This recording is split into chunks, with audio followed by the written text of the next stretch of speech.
तर नाशिकमध्ये एकीकडे राजकीय वातावरण चांगलंच तापलेलं आहे, दुसरीकडे तापमानाच्या पाऱ्यात घसरण झाली आहे। सध्या नाशिककर चांगलेच गारठल्याचं चित्र बघायला मिळत आहे। कालच्या तुलनेत आज पारा 3 अंशांनी अजून खाली आलेला आहे। 12.7 अंश सेल्सिअस तापमानाची नोंद झाली आहे। गुलाबी थंडी आता हळूहळू बोचरी वाटू लागली आहे, त्यामुळे आता स्वेटर घालून मस्तपैकी नाशिककर बाहेर फेरफटका मारताना दिसतात।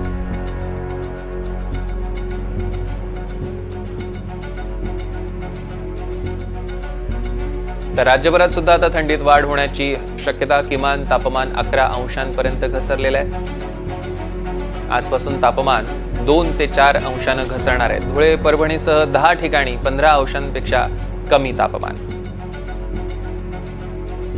त्यामुळे राज्यभरात आता थंडीत वाढ होण्याची शक्यता।